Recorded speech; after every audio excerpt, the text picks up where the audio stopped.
I think the lowest bar that a government ever has to clear in terms of earned credibility to its population is obvious reality.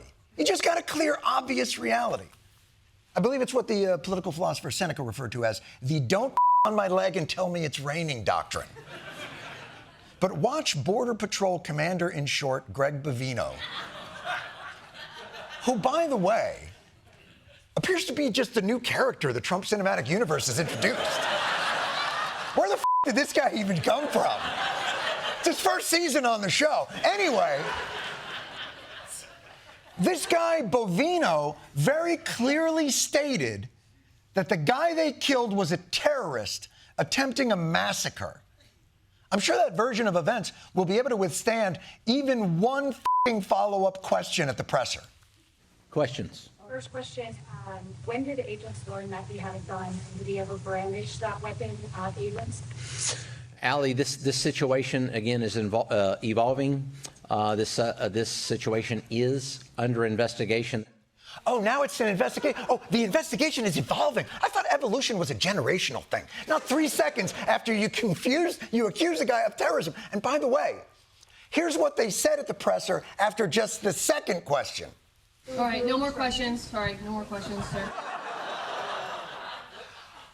I'm ready to take your questions to no more questions and 2 questions. And it's too bad because I happen to have a lot of questions.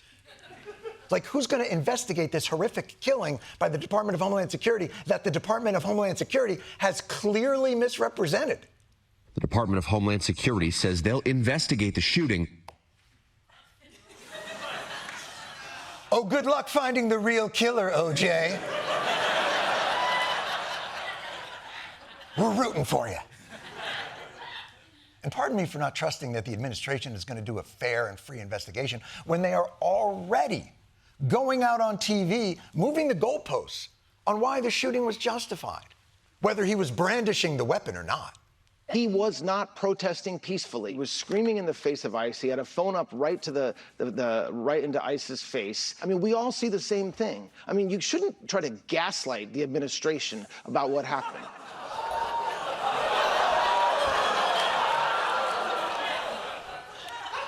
Somebody's on therapy talk. We're gaslighting you? You gaslight? No, I'm gaslighting. You gaslighting me? Are you gaslighting me? A little bit, a little bit. We're gaslighting you? What the? By the way, we're gaslighting you. Speaking of gaslighting, here is Todd Blanche a day after accusing all of us of gaslighting the administration about what happened. I don't think anybody thinks that they were comparing what happened on Saturday to the legal definition of domestic terrorism. Oh, you don't think anybody's doing that? Well, they were certainly insinuating it. I mean, it might be hard to find someone explicitly using those exact words, but we found it. Violence against a government because of ideological reasons and for reasons to resist and perpetuate violence, that is the definition of domestic terrorism. I mean, we're gaslighting. I think that actually might be the definition of gaslighting. Look, the administration realized pretty quickly that the public is not buying their description. So they had to make a choice. Come clean and commit yourself to finding the truth, no matter where it may lead, or just redefine who the victims of this tragedy really were. The victim are the Border Patrol agents. I think when it comes to the ICE agents, I think you see the incredible frustration that they feel. You know, someone screaming in your face, F you, you suck, get out of here, that's tough to take for an 8-hour day. Now look what you've done.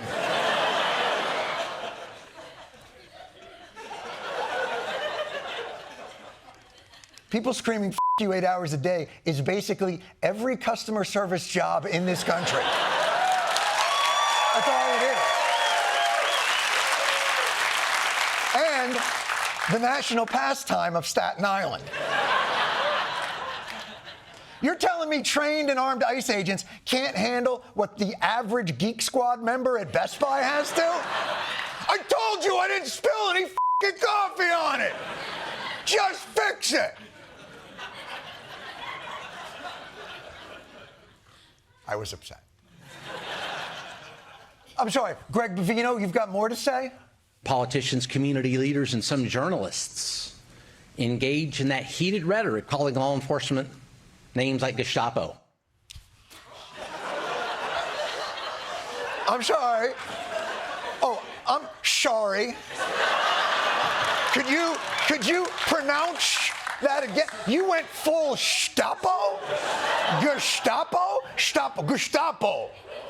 I thought you guys hate when people do that, the way a Latino newscaster might throw out a Maduro, a Nicolas Maduro. But you're out there full Gestapo? Like you're an extra in Jojo Rabbit? Gestapo. I'm Gestapo. In America, we pronounce it Gestapo. And I get that people's language can be hyperbolic, certainly, but one thing that may not be helping your case, Sergeant Bavino or whatever, can we get a quick fit check on this motherfucker? You know, first of all, it is slightly terrifying to Americans that you seem to be dressing for the job you want. So if I can say, if you love the Gestapo coat, you may want to change the Gestapo hair. Because together, it's really Gestapo. So if you love the coat, keep the coat. But instead of the fasci, you might want to give yourself the Garfunkel. Changes everything.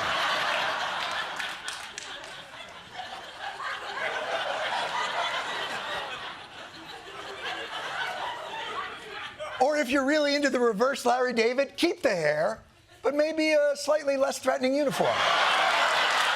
Very nice. Very nice. For the second time in 2 weeks, another American has been tragically killed on the streets of Minneapolis. Now, obviously, all the facts are not in yet. But here is, as best we can tell, the account of what happened on this terrible day. This individual who came with weapons and ammunition to stop a law enforcement operation of federal law enforcement officers. Oh. The agents attempted to disarm the individual, but he violently resisted. Oh, dear God. They must have been petrified. This individual attacked those officers, wishing to inflict harm on these officers, coming brandishing like that. Fearing for his life and the lives and safety of fellow officers, a Border Patrol agent fired defensive shots. Oh, of course they're defensive. I mean, he had to stand his ground. This looks like a situation where an individual wanted to do maximum damage and massacre law enforcement. Committed an act of domestic terrorism. That's the facts. Whoa! Committed an act of domestic terrorism. That's the second worst kind of terrorism.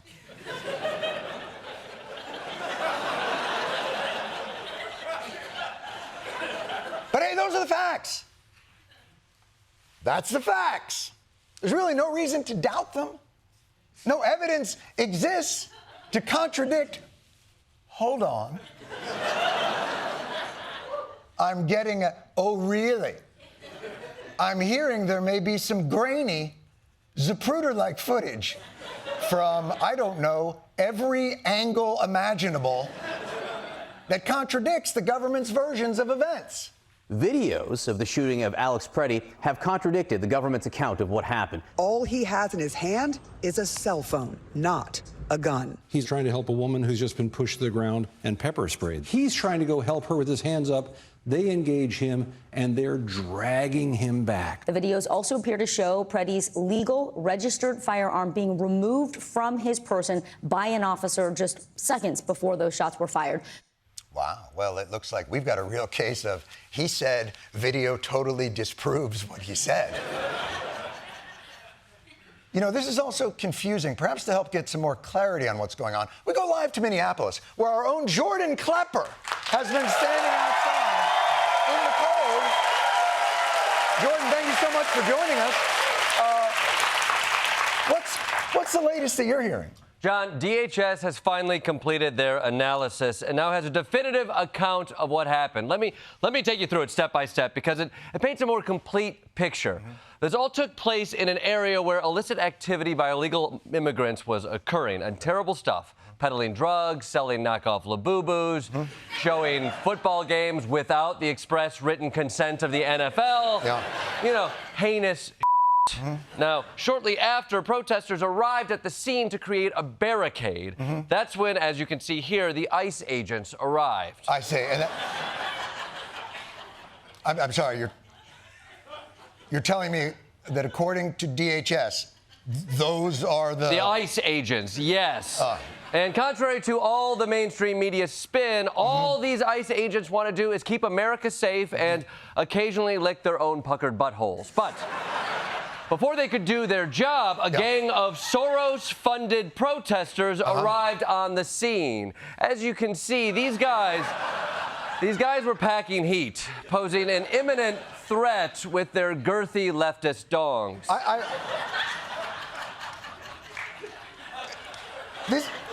This is the DHS account. I mean, first of all, it's Minnesota, it's winter. You would think they'd be wearing clothes, no? Don't be naive, John. If you got it, you flaunt it. I see. But this is the moment when the armed suspect finally appeared, and got real. There is so much chaos in the news lately. It is truly overwhelming. And if President Trump has you feeling exhausted and wanting to hide under a blanket, you're not alone.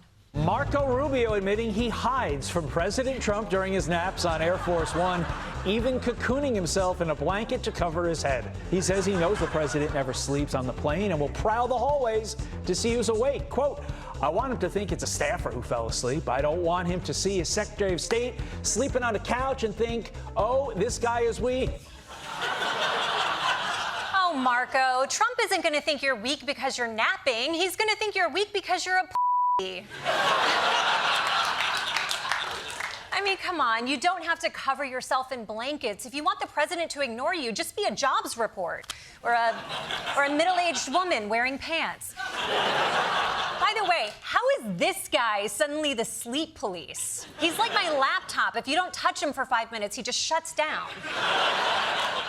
But I can see why the people in the Trump administration want to lay low and cover up right now. The whole country is outraged over their fascist cosplaying in Minneapolis, and none of them want to take the blame for it. Unfortunately for him, Border Patrol Commander Greg Bovino has become the face of the immigration crackdown in that he's the only one not hiding his face.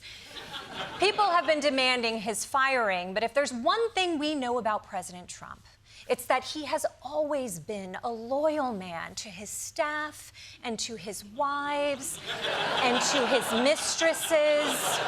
And he is not going to toss out Greg Bovino just to cover up his own culpability. Sources telling ABC News Border Patrol Commander Gregory Bovino is out as part of a staffing shakeup. The controversial commander has been reassigned to his regular job along the U.S.-Mexico border.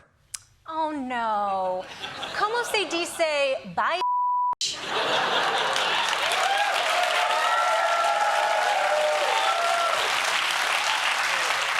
Man, do you know how badly you have to be at immigration enforcement that you get deported to Mexico? Oof, that's an embarrassing demotion by any standards. The Department of Homeland Security has been insisting this is not a demotion for Bovino. Oh, okay, of course not. We're not throwing you under the bus. We're throwing you onto a bus and sending it far, far away. But still, there seems to be some confusion here. If there's any clear, definite sign that Trump has lost his confidence in Bovino. Mr. Bovino, we just learned, has been cut off from accessing his social media accounts by the Department of Homeland Security. Oh, he's toast. This administration practically runs on posting, so there's no greater punishment to them than telling someone, turn in your badge and your dank memes. I'm just kidding, they don't have badges. I can't believe that no more screen time works on both 8-year-olds and the head of a fascist death squad. Wow, technology is really powerful. Powerful stuff. So it looks like Greg Bovino is gone, not to be confused with Dan Bongino, who is also gone. If there's anyone in the Trump administration named like Mike Bobino, that guy is let me tell you.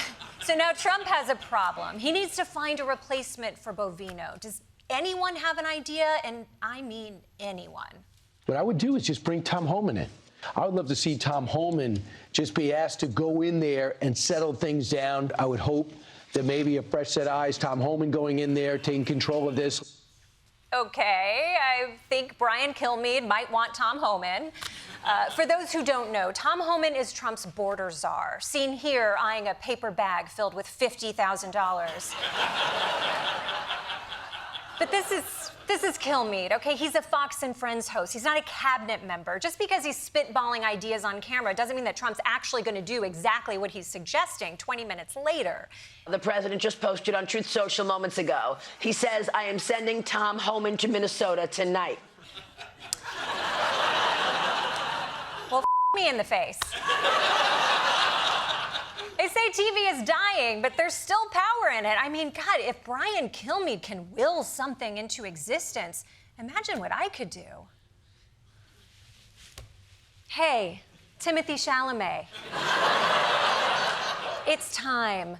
Shave that mustache from Marty Supreme. Yeah.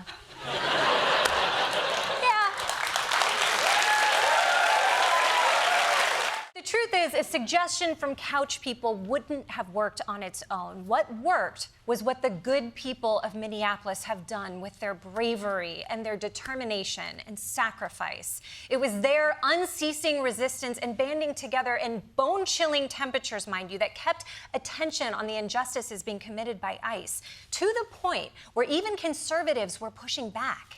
At least 30 Republicans are now demanding a full and complete and thorough investigation. Texas Governor Greg Abbott says that it's time for the White House to recalibrate their approach. The NRA even speaking out, posting, responsible public voices should be awaiting a full investigation, not making generalizations and demonizing law-abiding citizens. Republican Congressman Thomas Massey posting, carrying a firearm is not a death sentence. It's a constitutionally protected, God-given right. I mean, I love that conservatives are speaking out, but carrying a gun is a God-given right? Guys, there's no guns in the Bible. Are you thinking of the novelization of The Equalizer 2? Which, to be fair, is my personal Bible. So you've got everyone from GOP senators to the NRA criticizing how Trump is handling this, but no matter how many people abandon him, he will always have Newsmax. They'll defend him even if it makes them look stupid, especially if it makes them look stupid. Can I tell you something? Look at that. Take that full. In a weird way, that phone, I think, could be mistaken for a gun. I want to show you something. Does that look like a gun? I think it does a little bit. It's a phone. It's black, like most phones. That's crazy stuff. I won't disagree with you there. That is crazy stuff. And if you think this couldn't be any stupider, never underestimate Greg Kelly. Oh my God, there's a guy over there. Stop! Doesn't that look like a gun? Seriously. It's just my silly phone. I can't change the screensaver. I didn't choose that one. It just popped up. I think it's like Black Lives Matter or something. I do not support, but I can't get rid of it. See you tomorrow. That is the most Newsmax sentence of all time. I don't know what that is, but I do not support it. It's amazing what you can get canceled for on the right. I don't support civil rights. I swear, it's a tech issue. You gotta believe me. I have to say, Greg Kelly, that entire demonstration was just embarrassing.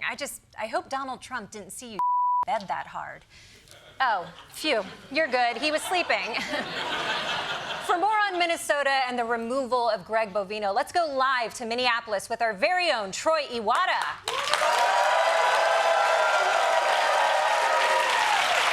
Troy, what was the final straw for Trump? Well, Desi, there's no doubt it was Greg Bovino's handling of the crackdown in Minnesota, but for Trump, it was also an image issue. He likes a strong leader, and as you can see, Bovino falls short of that. Literally. I mean, with respect, he looks like he's leaving his shift at the chocolate factory. Okay, Troy, I don't think we need to criticize his appearance here. I think it's more relevant to focus on his sinister behavior in the crackdown and also the fact that he threw tear gas like a mathlete whose arm fell asleep. Yes, that's true. Plus, you know, when he throws the tear gas, the canister just hits your shins. Troy. Yeah, I mean that with respect. With of course. respect. Yes, with all the respect. But at the same time, Desi, you can't discount the importance of appearances here. Like his decision to dress as a bad guy from The Sound of Music. Exactly. See, that's a performance issue because it's confusing when people can't tell if he's looking for immigrants or the Von Trapp children. Yes. Especially when it looks like he has to buy his Nazi outfits in the Hitler Youth section, you know? With respect. Troy, please stop focusing on his appearance. He can't change the fact that he has resting illiterate face. With respect. Yeah, well, with respect. You know, he tried to change, Desi. Before last week, he projected an image that experts said, quote, looks like what ChatGPT generates from the prompt, guy who f***ed his cousin.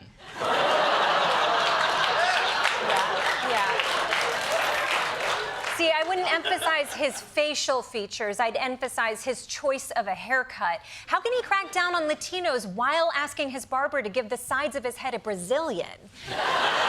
With respect. Yes, nothing but respect. So much respect. Okay, so how did Bovino try to fix his image? Well, last week he tried to add glasses to look smarter, but as you can see, that backfired. President Trump hates DEI, so he can't have the head of Border Patrol looking like a Bushwick lesbian. I can see why that look didn't fly with Trump. From the neck down, it says secret police, but from the neck up, it says open mic poem about my vulva. Respectfully. Yes, so much respect for the vulva. Oh, God, yes, God bless the vulva. God bless. You know, regardless of why Greg Bovino is leaving Minneapolis, the important thing is that he is leaving and that he left with his head held high, looking like a testicle getting shaved before surgery. Oh, Troy! Respectfully. The Trump administration is still scrambling to cover their asses after the unrest in Minnesota. And that won't be easy. Some of them have a lot of ass to cover. But this administration is ready to step up and take accountability. This morning, the blame game inside the Trump administration. You have the President of the United States blaming Kristi Noem. Noem is saying that she was just repeating what the White House told her to say, that this was the narrative that Stephen Miller had come up with. Stephen Miller attempting to shift scrutiny to Border Patrol agents. So you have Trump, Noem, and Miller all pointing fingers at each other. It's like a Mexican standoff for people who hate Mexicans. But things are clearly getting extremely ugly inside the Trump administration. And bear in mind, it started extremely ugly. But, you know, par for the course. It all makes sense. No further explanation needed. I just want to hold up a flowchart, friend, of my understanding of the blame game here. I don't want to say CNN is struggling financially, but this is the channel that used to talk to holograms of Will.i.am, and now they're just scribbling things on a napkin. Oh, that's why Wolf Blitzer's been selling his nudes online. Yes. So the Republicans are in disarray. Trump is doing exactly what you would expect him to be doing while his cabinet is falling apart, redirecting our attention to an election that happened 2 years ago. We did so great in the election with Hispanic voters. We did so great with black men. We did so great with white everything.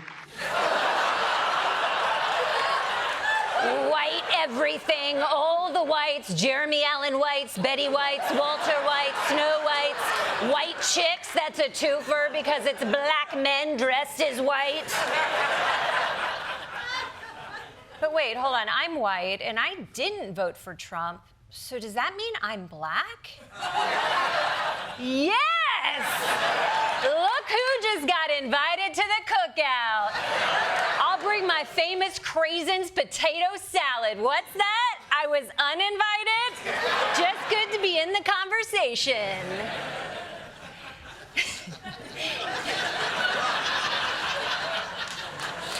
And if you thought that Trump would use this rally as an opportunity to lower the temperature in Minnesota, well, you are stupid. They have to show that they can love our country. They have to be proud. Not like Ilhan Omar. Did you see that wise guy? You know, she's always talking about the Constitution, provides me with the following. will say, if Trump was going to do an impression of an African woman, it could have gone a lot worse than that. So let's just be grateful. This is such a weird thing for him to make fun of. The President of the United States is roasting people for knowing the Constitution? This is like the president of Nike being like, oh, I'm Michael Jordan. I like playing basketball in shoes. What a f***ing loser.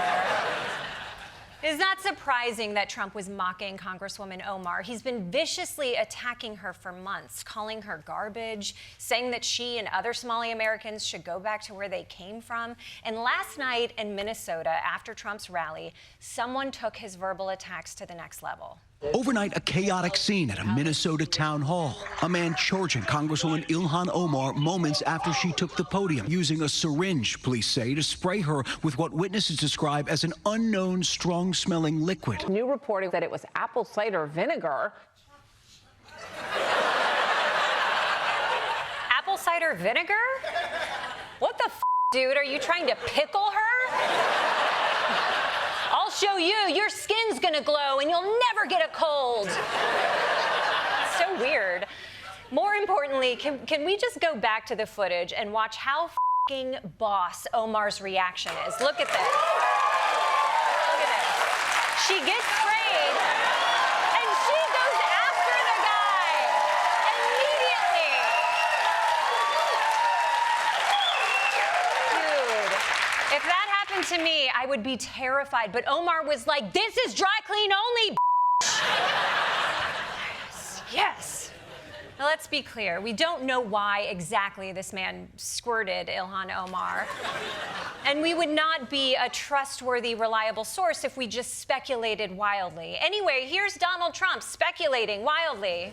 Speaking to ABC News, he suggested, without evidence, that the attack was somehow staged, saying, quote, I think she's a fraud. I really don't think about that. She probably had herself sprayed, knowing her.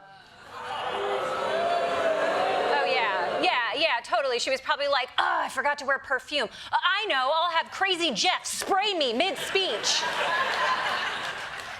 Now, you might be wondering how the president could react to an act of political violence this way, but it's pretty simple. Here, let me just explain.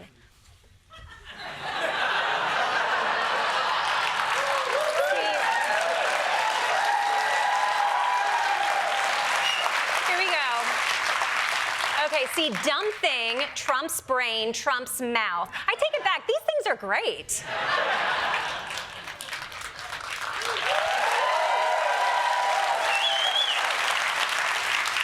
So Trump didn't spend much time thinking about Congresswoman Omar because he had something much bigger going on today. He held an event to promote his new Trump accounts, featuring a lineup of guests that includes Mr. Wonderful from Shark Tank, Cheryl Hines from Curb Your Enthusiasm, Michael Dell from the computer you buy when you can't afford a Mac, and Ted Cruz from Your Nightmares.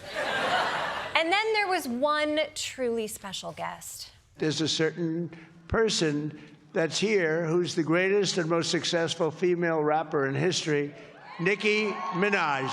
And I said, I am gonna let my nails grow because I love those nails. I'm gonna let those nails grow. Oh, no, Mr. President, don't let those nails get near your delicate hand. Seriously, look at this. Oh, one slip and Trump's hand is going to start leaking like a busted waterbed.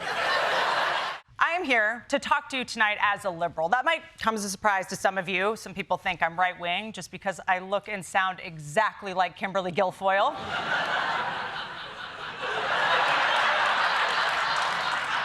But I am a liberal, okay? How do you not remember this? I had blue hair for like a year, and that was mostly to try to get my dad's attention, but I still couldn't go near a bookstore without people asking me to help them find Lena Dunham's biography, okay? But I just want to give you a little heads up that in 2028, we're going to have some candidates for president, and they're not going to be perfect. They're going to make some mistakes. They're going to make mistakes in speeches. They're going to make mistakes on social media. I've never done that before, but I've heard it can get pretty bad. Look, we got to look past some of these things because the alternative could be pretty terrible. Like we could have President Squidward, please give these Democratic candidates a shot. I'm warning you, there's a lot of them. So many people I don't recognize. I feel like I'm watching the Grammys. There's so many candidates, I bet you didn't even notice that we added some guy from the Just for Men box. None of them are the dream candidate, okay? They're all gonna have issues that you're gonna have to deal with. Like Cory Booker, I know he's not very exciting, but he gets the job done. He's like the Skechers of candidates. Your aunt probably loves him, right? But he does have a big problem. If Cory Booker became president, America would have its first vegan president. I love making a good fruit shake, throwing a bunch of different fruits in a blender, banana. I would love to show you a great vegan meal. No thanks. It's hard to imagine a vegan president. I agree. Comes off a little weak. You don't want our president in the Situation Room. Like, hey, before we attack, are these muffins made with coconut butter? You know what, though? It is not precedented. You know what? It's not unprecedented. Bill Clinton turned vegan after he was president, and Joe Biden was an actual vegetable. And think about all the good things that Cory does. He supports women, frankly, maybe even too much. 130 sympathetic letters of support for former billionaire and convicted felon Elizabeth Holmes from friends, family, investors, and even New Jersey Senator Cory Booker. Booker wrote that Holmes, quote, has within her a sincere desire to help others, to be of meaningful service, and possesses the capacity to redeem herself. I know. I'm sorry. Liberals do this thing where we believe all women, even the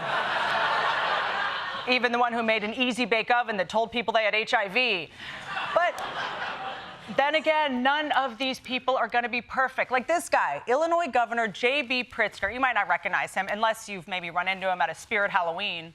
Governor J.B. Pritzker and the First Lady celebrated Halloween dressed as Shrek and Fiona. Governor J.B. Pritzker dressed up as a convincing Professor Dumbledore. Lightsaber in hand, got into the Star Wars spirit for the unofficial May the 4th holiday. May the 4th be with you.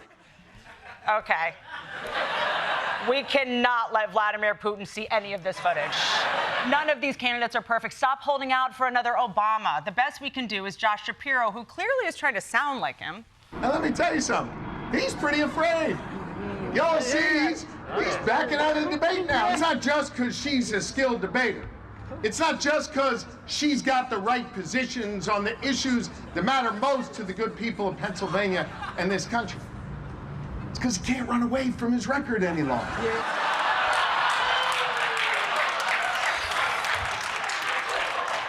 And you guys were worried about AI plagiarizing? This is a real liberal conundrum, isn't it? We get mad for white women when they say spirit animal, but we're fine with this guy doing vocal blackface. Like, we gotta...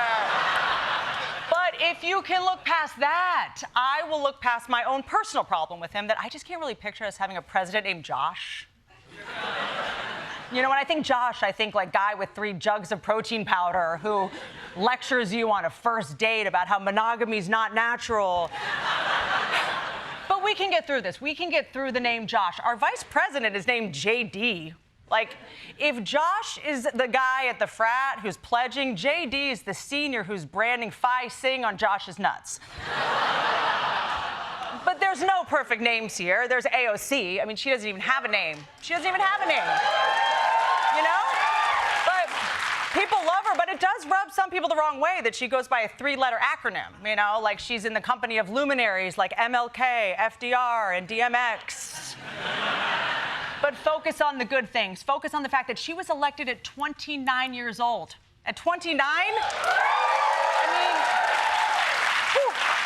Think about what you were doing at 29. At 29, I elected to get a nose ring, okay?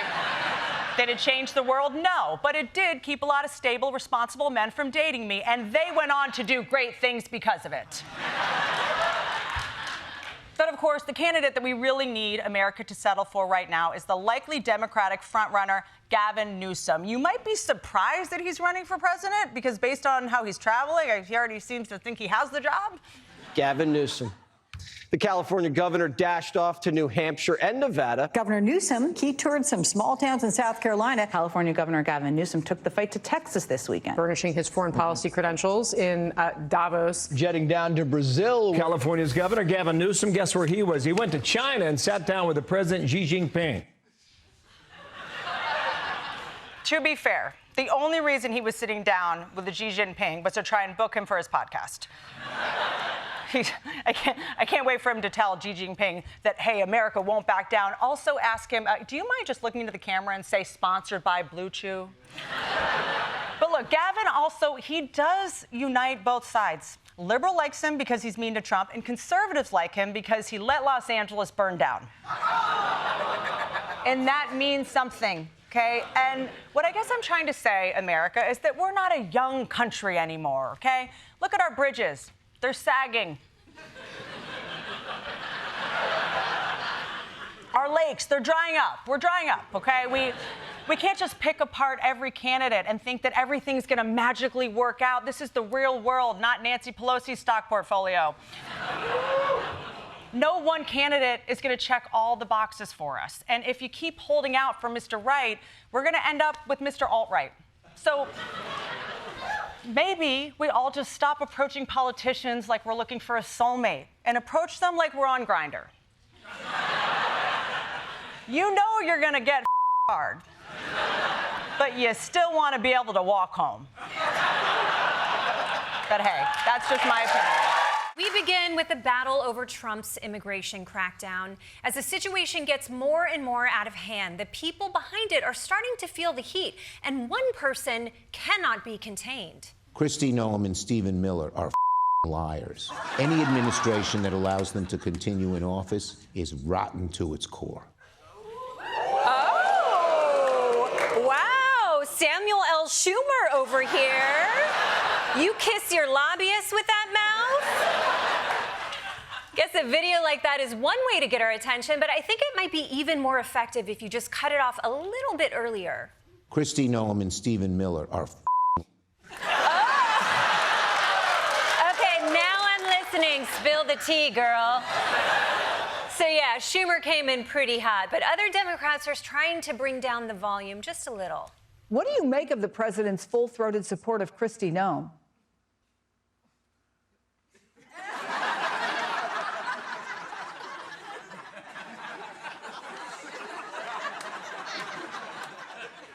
We don't have sound. I think we're muted here. Good afternoon, Chris. Nailed it. I couldn't have not said it better myself. So let's assume that at some point the Democrats can express themselves at a normal volume, somewhere between 0 and Lewis Black.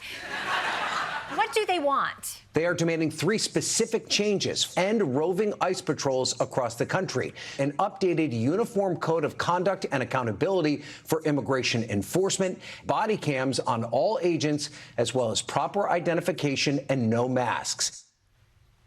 Okay. Good to see Democrats pushing for some reforms. Is this everything that needs to change about ICE? No. Is it a start? Yes. Am I going to keep asking myself questions and then answering them? No. This is my last one. The big, exciting event that we have all been waiting for.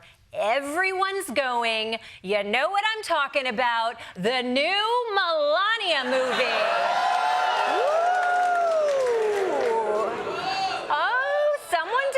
Tickets in time. Don't be mad. But if you haven't seen the trailer, get ready to be blown away. Here we go again.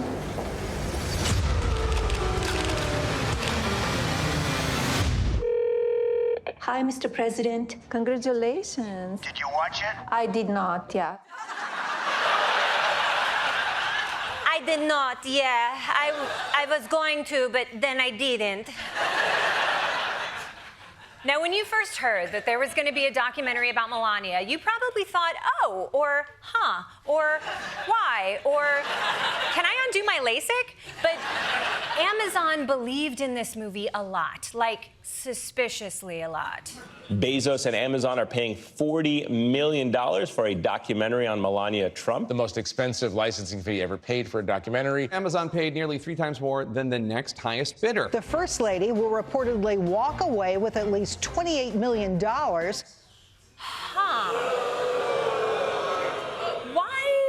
Why would Jeff Bezos, a billionaire who has tons of business with a government run by a famously corrupt president known for loving bribes, overpay for a Melania documentary? Let me think.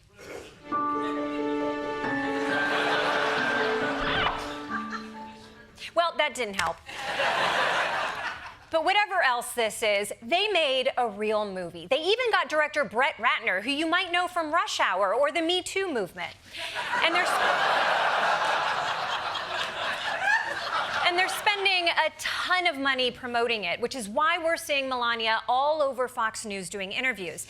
And they've been asking her fascinating questions. How does it feel being First Lady for the second time around? It's quite extraordinary. What is your favorite part of the movie when we all go to watch it this weekend? When he's doing the YMCA, how do you feel? Fostering the future AI. I mean, what haven't you done? Tell us about the future. I've always been curious, what is your favorite time of day? I was told there'd be no gotcha questions. What is your favorite time of day? That sounds like the conversation you have with a coworker's spouse when they show up to the holiday party before your coworker does. So, do you always eat hors d'oeuvres, or I gotta go to the bathroom? I will say, I don't want to put all the blame on the interviewers because Melania's not really giving them a lot to work with. I got the special score for that movie, my original score, that it's called Melania's Waltz. Wow, and where does that original score come from? It's specially made for the movie. How wonderful. Wow, the original score for this movie was made for this movie, you say? And did they hit record when they were filming? Oh, how wonderful. Well, here's $40 million. So, all right, this isn't one of those interesting Timothée Chalamet press tours, but that's not important. What's important is what this movie is about. Just, what is it about? This story was never told before. So the audience will see me, how I manage my business, my philanthropy, family, preparation for the inauguration, and also establishing the East Wing for the White House. Oh, no one's told her? Oh, God. Oh, I love the East Wing, especially how it will always be there. Is this whole movie just her talking about things that she loves that are no longer here? Oh, my passions, decorating the East Wing, chatting with Gilbert creator Scott Adams. Let's see, what else? But whether this movie was a legitimate piece of art or a cash grab, it was a cash grab. So I'm sure everyone involved with this project is very proud of the work that they've done. Rolling Stone is reporting 2/3 of the film's New York crew asked not to be credited.